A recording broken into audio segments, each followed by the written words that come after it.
चलिए नमस्कार। आपसे फिर से मिलते हैं पाठ 19 के साथ क्लास 8, जिसका नाम है बहादुर बेटा।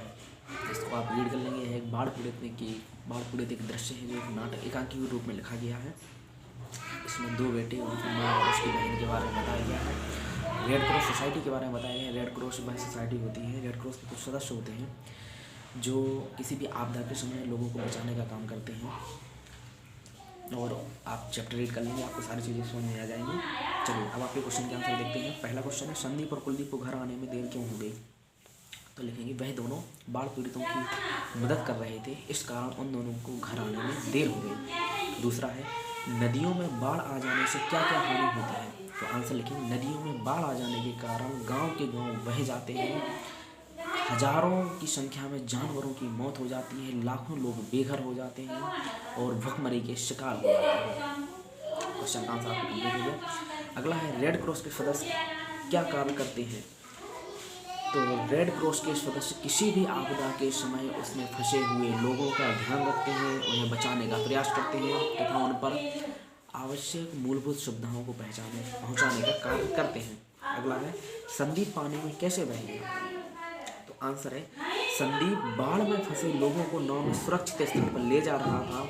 इस कार्य में व्यस्त संदीप की नाव एकदम से उलट गई और तभी पानी का बहाव आ गया, जिसमें संदीप बह गया। संक्षेप के आपके कंप्लीट हो गए। विस्तार के क्वेश्चन आपके देखते हैं। पहला है, संदीप और कुलदीप को परोपकार की सीख कैसे मिली?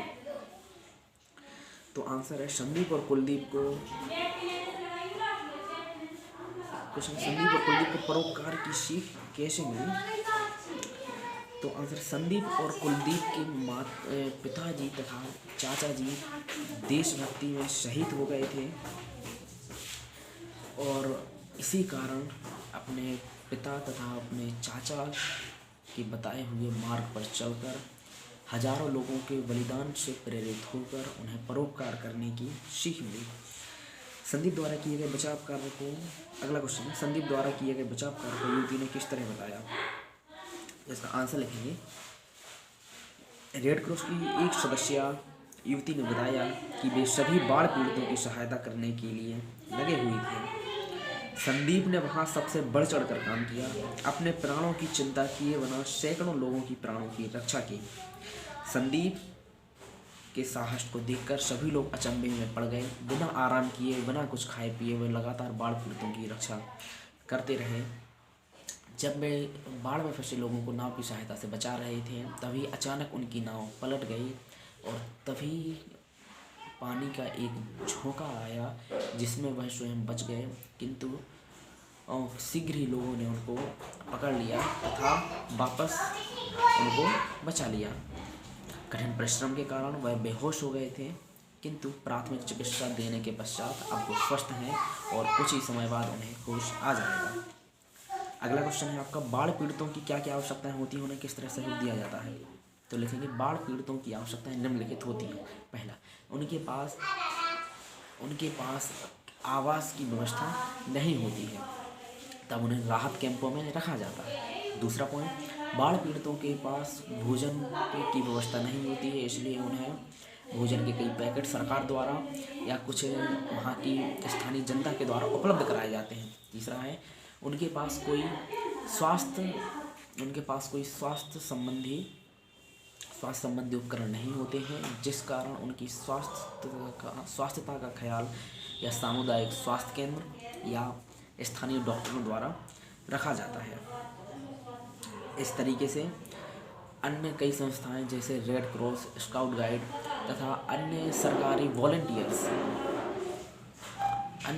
वॉलंटियर्स और देश की अन्य स्वयंसेवी संस्थाएं इन लोगों को अन्न, वस्त्र, दवाइयाँ और मूलभूत आवश्यकताओं की पूर्ति कराने का प्रयास करती हैं। अगला क्वेश्चन है, इस एकांकी का सार अपने शब्दों में लिखिए। तो लिखेंगे आप, इस एकांकी में बताया गया है कि संकट के समय हमें सभी लोगों की मदद करनी चाहिए। जैसे कुलदीप और संदीप दो भाई हैं, उनकी एक बहन मधुर है तथा उनकी एक माँ है। उनके परिवार में उनके पिताजी तथा चाचा जी देश की सेवा करते हुए जंग में शहीद हो गए थे। परोपकार की भावना के साथ वो शहीद हो गए थे। इसके आगे आप लिखेंगे जैसे ही कुलदीप को विद्यालय में बाढ़ की सूचना मिली, वह तुरंत ही बाढ़ पीड़ित लोगों की सेवा करने के लिए तत्पर हो गया और उनकी सहायता के लिए घर से चला गया। उनका कुलदीप का बड़ा भाई संदीप पहले से ही सुबह से लेकर शाम तक बाढ़ पीड़ितों की पूरे दिन अपने प्राणों की चिंता किए बिना लगातार उनकी सेवा करता रहा तथा कई लोगों का जीवन बचाने का कार्य संदीप द्वारा किया गया। इस संपूर्ण एकांकी से हमें शिक्षा मिलती है कि हमें विपत्ति के समय परोपकार करना चाहिए। आपका इस क्वेश्चन का आंसर हो गया। अगला क्वेश्चन है, बहादुर बेटा किसे कहा गया है और क्यों? तो आंसर है, संदीप को बहादुर बेटा कहा गया है क्योंकि उसने अपने प्राणों को अपनी हथेली पर रखकर लोगों की रक्षा की थी। ये भी आपका कंप्लीट हो गया। अगले निम्नलिखित कथनों में से कौन किससे कह रहा है? तो पहला है आपका, हाँ माँ वह जरूर चले गए होंगे, वह दिन रात इसी तरह की बातें तो किया करते हैं, होगा मधुर के द्वारा अपनी माँ के लिए। दूसरा है, खाना कपड़ा मकान सभी चीज़ों की ज़रूरत होगी, मास्टर जी कहते थे कि सरकार प्रबंध कर रही है, तो कुलदीप का कथन मधुर और माँ के लिए। अगला है, आप लोग दुनिया की भी सेवा करते हैं, कभी कभी हमें भी तो सेवा का अवसर दीजिए, माँ का कथन है रेड क्रॉस की सदस्य युवती के लिए। इस तरीके से आपका 19 पार्ट समाप्त होता है। चैप्टर आप पूरा पढ़ लेंगे, शब्दार्थ आपको पीछे मिल जाएंगे, क्वेश्चन आंसर हमने आपको सारा बता दिए हैं, इनको अच्छे से नोट कर लीजिएगा। घर में रहिए, सुरक्षित रहिए, कोरोना गाइडलाइंस का पालन करते रहिए और अच्छे से पढ़ते रहिए। 2 गज की दूरी, मास्क है ज़रूरी, नियमित सैनिटाइज़र कीजिए। और हाँ, अगर आप एलिजिबल हो चुके हैं तो अपनी वैक्सीन अवश्य लगवाइएगा। धन्यवाद।